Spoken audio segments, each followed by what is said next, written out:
You know, I've Have been you ever thinking walked into a we room should and felt really like plan on every something to laugh talk was about. at your expense? Oh, really? That was Where did Ethan you have in Walker's mind? reality the night he stepped into Kindling Bar and Grill. A single dad in flannel and work boots, dismissed as nothing more than a mechanic.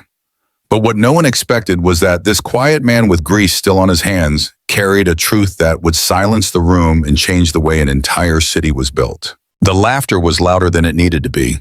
It filled the Kindling Bar and Grill like smoke, curling around the dim amber lights and polished leather booths. At the back corner, a cluster of men in sharp suits leaned close over their whizies, their watches catching the glow like trophies. Their voices carried, careless and cutting, each word sharpened by the comfort of being among their own. At the far end of the bar sat Ethan Walker. His sleeves were rolled to the elbow, the flannel shirt faded at the shoulders, his jeans marked with the grease of a long day beneath a car hood. He didn't try to hide it. He didn't need to. His glass rested in his hand, ice shifting softly in the amber liquid as though it knew the weight of silence. The jokes started the way they always did. One voice loud enough for everyone to hear. Bet he's just here for the cheap fries. Another laughed, shaking his glass so the cubes chimed against the rim. Looks like he came straight from fixing the dishwasher. A third leaned back, smirking. Single dads don't build empires. They just clean up after the ones who do. Ethan didn't move, his jaw didn't tighten. His shoulders stayed square, calm in the storm of mockery. There was no weakness in his silence. It was the kind of stillness forged under pressure, like steel waiting in the heat of a forge. The world saw flannel and work boots, grease-stained hands, and assumed the story ended there. But Ethan had lived too many nights balancing bills by a dim kitchen light, too many mornings waking at 5:30 to pack a lunch with a note that said, "You got this, Mia." He had no need to explain himself to men who measured worth in cufflinks. Across the bar, someone else was watching. Lauren Bennett, CEO of Bennett and Hale Real Estate, a woman whose name carried weight across Portland's skyline, sat with a quiet glass of wine, known in boardrooms for her precision, her certainty. She didn't laugh this time. She saw what the others missed. Not a punchline, not a man out of place, but a steady presence in a room built on noise. Ethan lifted his glass and took a slow sip, his eyes never rising to meet the suits at the back. His calm unsettled them more than anger ever could. Lauren's gaze lingered. It wasn't pity, it wasn't curiosity, it was recognition. In a world where voices grew loud to prove their worth, here was a man who carried his without saying a word. Tomorrow night she would come back, not for the wane on, not for the company in the corner booth, but to sit beside the man they tried to laugh away. Because sometimes strength doesn't enter the room with a spotlight. Sometimes it's the quiet figure at the edge of the bar, holding steady, while the world mistakes silence for weakness. And she wanted to know more before the voices at Kindling Bar and Grill. Before the careless laughter and the sting of being underestimated, Ethan Walker's world was quieter. Not silent, not empty, just steady in its rhythm. On Willow Creek Road, tucked inside a modest two-bedroom house with peeling paint on the shutters and a swing that squeaked when the wind pushed it, life began at 5:30 a.m. sharp. The alarm clock buzzed its tired rattle, and Ethan's feet hit the floor before the second ring. He didn't believe in snooze buttons. Life had never offered him second chances so freely, so he met the morning with purpose. Coffee came first, black and hot. No sugar, no cream. Then the small rituals that stitched his days together. Packing Mia's lunch with the precision of an architect sketching lines on paper. Apple slices wrapped tight. A sandwich cut into triangles because she insisted it tasted better that way. Inside the lid of her lunchbox, his handwriting and permanent marker still waited. "You got this, Daddy." He had written it the week her mother walked out. When Mia was too small to understand what leaving meant, Mia had added a unicorn sticker beside his words, and neither had peeled since. Once long ago, Ethan had been on a different path, drafting blueprints late into the night. He had dreamed of skylines, of shaping Portland with structures that reach for the clouds. But dreams bend when life does. When Ellie left, the house turned cold, and diapers didn't change themselves. He traded design tables for engine bays, pencils for wrenches. The garage, Walker Auto, Set on the corner of Main and Third. The sign had faded from too many summers. The waiting room carried the smell of old tires and burnt coffee, but every bolt tightened bore his mark. Integrity. He never complained because what mattered most was Mia. She needed someone to clap the loudest when she sang off-key at school recital, someone to sit at parent-teacher conferences, someone who made bedtime stories a ritual instead of a luxury. Ethan built a different kind of life, small but solid. Oil changes, grocery lists, dinner at 6:30, bedtime by 8. It wasn't glamorous, but it was dependable. And for Mia, dependable was everything. Neighbors saw the flannel, the grease beneath his nails, the callous hands that came from years of work. They saw a single dad and assumed the story ended there. But Ethan carried more than appearances. He carried the weight of responsibility, the quiet strength of a man who had rebuilt not just cars, but an entire life from the ground up. When the water heater broke, he fixed it. When Mia cried because she wasn't invited to a birthday party, he made pancakes with extra chocolate chips and let her choose the movie on holidays. When the house felt too empty, he hung the stockings anyway. Ethan was the kind of man who returned grocery carts to their place, who stopped to help strangers with flat tires, who remembered birthdays when no one else did, the kind of man often overlooked in rooms filled with louder voices and shinier shoes. Yet he found peace in that rhythm, the quiet hum of work, the laughter of his daughter at the dinner table, the comfort of knowing that while the world spun faster and flashier around him, his little corner of Willow Creek held steady until that Thursday night when a friend insisted he go out for just one drink, until kindling bar and grill and the laughter that tried to shrink him. But before all that, he was simply a father, a mechanic, and a man who had chosen to build a life defined not by what was lost, but by what he refused to let go. Ethan never tried to prove himself to the world. He didn't post pictures of packed lunches or late-night projects, didn't look for likes or validation from people who didn't know him. He measured his worth in different ways, in things that rarely made headlines. A working water heater on a freezing night, a roof patched before the rains came, a daughter who fell asleep knowing her father would always be there when she woke. There was no applause when he fixed the leaking faucet in the kitchen. No audience when he carried groceries in after a long shift or folded laundry while Mia practiced her spelling words at the table. He lived in the quiet spaces, the unseen, uncelebrated corners of everyday life. And for Ethan, that was enough. That was. He noticed things other people missed. The way Maya's eyes clouded when she told him about a classmate's birthday party she hadn't been invited to. He never said, "It doesn't matter," because to her it did. Instead, he made pancakes with too many chocolate chips, let her pick a movie, and laughed at all the wrong parts just to see her smile again. That was his way of reminding her she belonged, even when the world forgot to make room for her. When Christmas came and the house felt too quiet with only 2 stockings on the mantel, Ethan hung them anyway. He lit the small tree in the corner and strung in paper snowflakes that Mia had cut herself. It wasn't the holiday he had once imagined, but it was theirs, and, in the glow of the twinkle lights with hot cocoa and chipped mugs, it felt whole enough. People often overlooked him in bigger rooms. They saw the grease under his fingernails, the flannel shirt worn thin at the elbows, the boots scuffed from years of work. They placed him in a box labeled mechanic and never thought to look further. But behind the calloused hands was the mind of a man who once drew buildings that kissed the sky. Behind the steady silence was a heart that carried every burden so his daughter wouldn't have to. Ethan didn't complain about long nights balancing bills after Mia had drifted to sleep, her stuffed giraffe tucked under her arm. He didn't talk about the plans he'd shelved or the dreams he had set aside. He just kept going, one day after another, steady as a metronome. He knew the world rarely noticed men like him, but that didn't matter. His purpose wasn't in being noticed. It was in showing up over and over for the one person who needed him most. There's a quiet kind of strength that doesn't demand attention, a strength that doesn't shout. It fixes what's broken, comforts what's hurting, and keeps moving even when no one is watching. That was the life Ethan Walker lived on Willow Creek Road.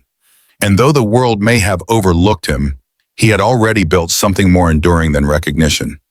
He had built trust. He had built love.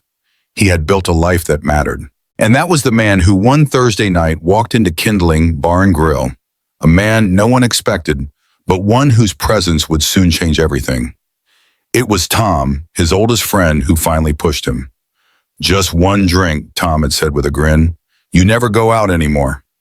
Ethan wanted to decline the way he always did. His evenings belonged to routine. Homework at the table, dishes in the sink, Mia tucked into bed by 8. But the babysitter arrived late, and when she offered a tired smile and said she had things covered, Ethan pulled on his one decent shirt and let Tom talk him into it. That's how he found himself at Kindling Bar and Grill on a Thursday night, a place that smelled of whiskey and wood polish, where laughter rose louder than it needed to. The men in suits were already there, their voices carrying across the dim room. They laughed at him the way they always did, measuring him by boots and flannel, never by the miles he had walked or the weight he had carried. Ethan didn't answer. He sat at the bar with his voice calm as stone in a river, letting the noise roll past him. He didn't need to fight back. His silence spoke for him, and it unsettled them more than anger ever could. Lauren Bennett was there too. She hadn't planned to stay long, just enough for a quiet glass of wine at the end of another ruthless day. But her eyes kept drifting toward him, the mechanic with the steady shoulders, the man who refused to rise to mockery. She had sat through countless boardroom battles where power was performed in raised voices and sharpened words. But here, in a corner of Kindling, was someone who carried strength differently, quiet, grounded, unshaken. The next night, she came back alone this time, without colleagues or noise, just curiosity and something she couldn't quite name. Ethan was already there, same stool, same drink, as though time itself bent to his routine. He noticed her but didn't stare, only offered a small nod. The kind a man gives when surprises are rare but welcome. Lauren slid onto the stool beside him. "Didn't think I'd see you again," Ethan said, his voice even steady. "I didn't either," she replied, smoothing the sleeve of her tailored coat. "But here I am." And then to her surprise, conversation came easily. Not about real estate or engines, not about the worlds they each carried on their shoulders, but about smaller things. The way a grilled cheese sandwich tastes better when cut into triangles. Coffee should always be black, unless you're trying to soften a morning after no sleep. The sound tires make on gravel roads in the fall, a sound that somehow belongs to memory more than to the present. It was simple, it was unguarded, and for Lauren it was something she hadn't felt in years. He didn't try to impress her, didn't even seem aware of the impression he left. He just talked, listened, and laughed once in a while at the kind of details most people rush past around them. The bar still hummed with chatter, with clinking glasses and scattered laughter. But at that stretch of counter, something shifted. In the steady presence of a man the world dismissed, Lauren found herself leaning closer, drawn not to power or polish, but to the kind of authenticity she hadn't realized she was starving for tomorrow. She knew she would return again. The second week at Kindling felt almost like a ritual. Same bar, same stools, same quiet rhythm of two people finding a pocket of peace in a noisy room. Lauren had grown used to these small escapes where conversations weren't about contracts or deadlines, but about the simple weight of everyday life. Ethan never asked for her story, never pressed beyond what she offered. And in that space, she found herself letting go of pieces she hadn't shared in years. But rituals rarely stay untouched. That night, Richard Hale noticed Richard was everything Ethan was not. Tailored suits pressed sharp enough to cut. A voice honed by years of boardrooms where dominance was currency. As Lauren's business partner, he had built his reputation on confidence that bordered on arrogance when he spotted her sitting at the bar, leaning closer than usual to the man in flannel. Something in him twisted, drink in hand, smirk already forming. Richard strode over. "Lauren," he thought, voice dripping with charm, the kind polished by too many investor dinners. "Didn't expect to see you here again." She gave him a polite smile. Sometimes it's good to step away from boardrooms. Richard's gaze shifted to Ethan, lingering just long enough to make his disdain clear. He didn't offer a hand. "And you are Ethan?" he replied simply, meeting Richard's stare without a flinch.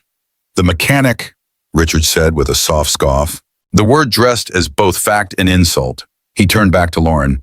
"You're full of surprises. I thought we were meeting with investors tomorrow." "Not prepping for a garage sale." Lauren's jaw tightened, but before she could answer, Ethan set his glass gently on the counter. His face remained calm, voice even, but there was a weight beneath the words. You know, he said, sometimes the guy who changes your oil knows more about engines than the one driving the car. Richard chuckled, though the laugh landed flat. Cute. But let's be honest, different leagues. Ethan didn't rise to the bait. He simply leaned forward slightly, his tone quieter but sharp enough to cut through the noise around them. You ever lose a client at 2 a.m. because their brakes failed on the interstate? Richard blinked, thrown off balance. Can't say I have. I have, Ethan said, and I had to look their kid in the eye and explain why the fix came too late. The words hung in the air, heavy, unshakable. The chatter from nearby tables seemed to fade, replaced by the soft hum of the neon light over the bar. Ethan didn't raise his voice, didn't try to impress. He spoke with the kind of gravity that comes only from living through something real. Lauren felt it in her chest, a tightening, a shift. She had spent years surrounded by men who fought for dominance in rooms where the stakes were numbers on paper. But here was a man who understood responsibility in its rawest form. Life and death, trust and failure. The human cost behind quiet work no one applauded. Richard forced a laugh, swirling the amber liquid in his glass as though it might dissolve the silence. Enjoy your small talk, he muttered, turning back toward the corner booth. But Lauren didn't look away from Ethan, her voice softened. You didn't have to do that. He met her eyes calm as ever. I didn't do it for you. And in that moment she smiled, not out of amusement, but out of understanding. She knew. 2 weeks later, Kindling Bar and Grill was louder than usual. Richard Hale had closed the deal of the quarter, a massive development contract that promised to put Bennett and Hale on the national stage. He had invited the entire team out to celebrate. Chest puffed, tie loosened, confidence radiating in every gesture. The booths were filled with polished laughter, glasses raised high, and Richard basked in the center of it all. Lauren hadn't planned on going. Victory parties had always felt hollow to her, more performance than celebration. But when she walked through the door and saw Ethan seated at his usual stool, calm and unbothered in the storm of noise, she found herself drawn in without hesitation. She joined him. Richard noticed instantly. He pushed through the crowd, glass in hand, smirk intact. Lauren, he called loudly, making sure half the room heard. Tell me you're finally going to bring your friend into the big leagues. Or are we still pretending the flannel's just a fashion choice? Ethan didn't flinch. He never did. He swirled the ice in his glass, then looked up slowly, his voice steady. Which deal are we celebrating tonight? Richard's grin widened. The Hearthlight District. Of course, we're tearing down the old warehouse blocks off ETH, putting in condos. Big money, fast headlines. Ethan's brow furrowed. That area's zone mixed use, isn't it? Richard chuckled. Sure, and so you'll have bottlenecks from both residential and commercial lanes, Ethan said. His voice wasn't raised, but the weight of his certainty cut through the chatter around them. And the soil there? It's unstable. I used to work out of a garage 2 blocks from that site, flooded every spring. You're going to need at least 3 foot of soil remediation before laying a foundation. If you don't, those condos will shift within 5 years. He paused, then added softly, fast money, short life. A beat of silence. Richard's grin faltered. That's exaggerated. We had engineers look at it. Lauren turned sharply toward him. Did you check the flood data or last year's redevelopment reports? Richard hesitated. It wasn't relevant. Lauren pulled out her phone, fingers moving quickly. Within moments, her expression hardened. It's right here. Public Works flagged that land for mitigation last fall, and you didn't report it. The bar grew quieter, conversations slowing as eyes turned toward them. Richard shifted uncomfortably, his earlier bravado draining away. Ethan didn't gloat. He didn't lean back with triumph. He simply said, calm and even. You can't build something to last if you ignore what's beneath it. Lauren's gaze lingered on him, something new settling in her chest. Respect. Richard opened his mouth to argue, but found nothing. Around him, colleagues whispered, some pulling out their phones to confirm what they had just heard. The laughter that had once drowned Ethan out had vanished. In its place was silence, thick, uneasy, undeniable. Richard set his glass down harder than he meant to and muttered, enjoy your opinions, before retreating to the corner booth. But the damage was done. The celebration had shifted. The spotlight no longer rested on him. It rested on the quiet man in flannel who had seen what no one else bothered to look for. The room never returned to its old rhythm that night. After Ethan's quiet words about the Hearthlight district, the laughter that once seemed effortless now felt forced. Thin at the edges, even Richard, usually the loudest voice in any room, sat back in the booth with his glass untouched, his eyes fixed on nothing in particular. The weight of being wrong and being called out so simply hung over him like smoke. Ethan didn't move from his stool. He didn't gloat, didn't press his point. He simply sat with the same calm as before, sipping his drink as though nothing had shifted, but everything had. Conversations drifted toward him now, not away. A younger associate from the firm, collar loosened, slid into the seat beside him. "Can I ask," he said cautiously, "how you knew about the soil data?" Ethan set his glass down, meeting the young man's eyes with the same steadiness he gave everyone. "I read the reports. The city posts them if you know where to look. Used to design buildings once. Old habits don't die easy." The associate nodded, impressed, scribbling a note on his phone as though he had just attended a lecture. Then a woman in her 40s, one of the firm's financial officers, approached with genuine curiosity. "How do you keep up with all that information?" she asked. Ethan shrugged. "After my daughter goes to bed, I read. Not for work, not for show. Just because if you're responsible for something, you ought to know what you're building on, whether it's a house or a life." The words landed softly, but their truth was undeniable. Even Richard, after what felt like an eternity, rose from his booth and crossed the room. No smirk this time, no swagger. He stopped a foot away, eyes lowered in rare humility. "I didn't give you a fair shake," he admitted quietly. "That was on me." Ethan nodded once, no bitterness, no triumph, just acknowledgement. "A lot of people don't." Richard hesitated, then extended his hand. For a moment, the bar seemed to hold its breath. Ethan reached out firm and steady, giving a handshake that wasn't for show, but for truth. Richard gave a small nod, then stepped back, not fully redeemed, but changed in a way that couldn't be ignored. After that, the conversation shifted naturally toward Ethan. People leaned in, asked questions, listened. He didn't hold court or demand attention. He spoke the way he always had, clear, patient, as though the only thing that mattered was helping someone understand. He explained floodplains and foundations, the difference between building something that looked good today and something that lasted decades. Even Tony, the bartender, brought over a fresh glass and set it in front of Ethan. "On the house," he said with a small smile for keeping the city from sinking. Ethan chuckled, shaking his head. "Just telling the truth." "That's the rarest thing in here," Tony replied. By the time the night ended, the air in Kindling was different. Where once Ethan had been dismissed as a punchline, now people saw him for what he was. Not a mechanic to be overlooked, not just a single dad in flannel, but a man whose words carried weight because they came from a life lived with integrity.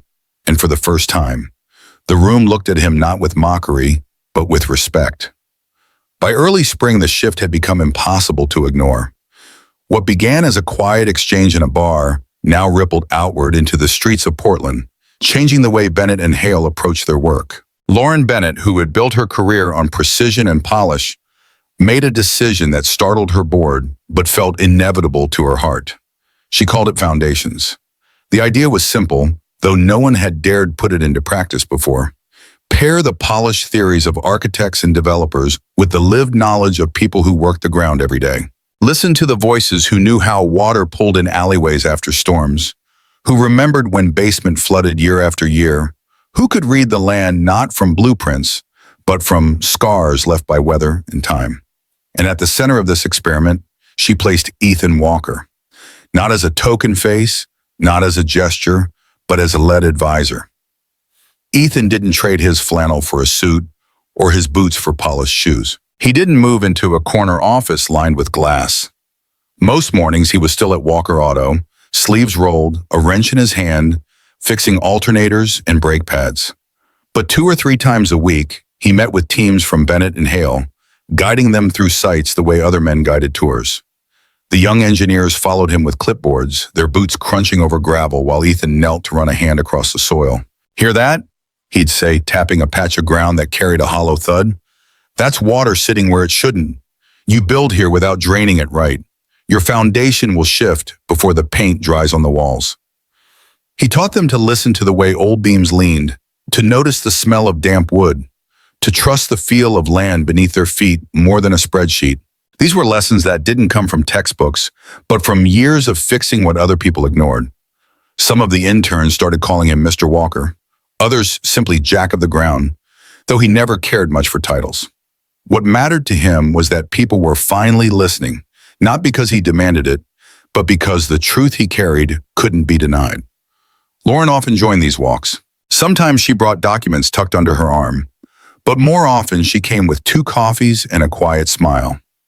She listened as much as anyone else, scribbling notes while Ethan explained how frost lines shifted construction schedules or how runoff could ruin a budget if ignored. And though she had sat at tables with the most educated voices in the field, she realized she had never heard wisdom carried so plainly or spoken with so little need for credit. In the evenings, Ethan still drove Mia home, her backpack bouncing in the truck bed, her laughter filling the cab. She often sat on the tailgate while he wrapped up a side talk, her lunchbox in her lap, watching her father explain to suited men how to read the language of the earth. To her, it wasn't surprising. He was just Dad, the man who fixed broken things, who always showed up, who carried a strength the world was only beginning to see. Foundations was more than a program. It was a reminder that the city could only rise if it was built on knowledge, both learned and lived. And with Ethan standing at the center, Portland began to build not just taller, but stronger. Despite the new titles whispered about him in boardrooms and construction sites, Ethan Walker's life didn't change much on the surface. He still rose before dawn, the old alarm clock buzzing him into the day. He still brewed his coffee black, packed Mia's lunchbox with apple slices and sandwiches cut into triangles, and walked her to school with a steady hand on her shoulder. Afterward, he returned to Walker, sleeves rolled, grease under his nails, fixing alternators and oil leaks just as he always had to passers-by. Nothing looked different, but beneath the familiar rhythm, everything had shifted.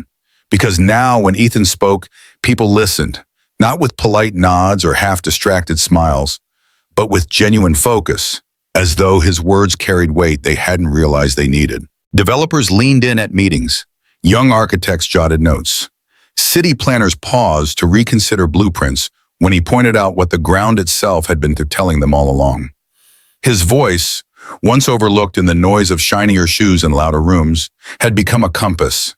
And Lauren Bennett, who once only knew power as something projected across boardroom tables, began showing up in quieter ways. Sometimes she'd arrive at Walker Auto with 2 coffees balanced in her hands, leaning against the doorframe while Ethan finished tightening a bolt beneath a hood. She didn't come with contracts or headlines. She came as someone who valued the truth spoken in small spaces.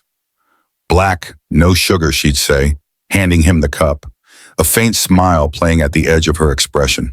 Guess you've been paying attention, he'd reply, wiping his hands on a rag before taking it. Their conversations weren't about deals or deadlines. They were about how the rain seemed heavier that week, how Mia's recital was coming up, how sometimes the best grilled cheese was the one cooked too long on a cast iron pan. In those moments, Lauren wasn't the formidable CEO commanding Portland's skyline. She was just a woman, grateful to sit beside someone who reminded her that life didn't have to be complicated to be meaningful. Maya, for her part, never saw anything extraordinary in the attention her father now received. To her, he had always been extraordinary. He was the man who remembered to patch her bike tire before Saturday rides, the man who clapped the loudest at school performances, the man who never forgot that grief could be softened with pancakes and chocolate chips.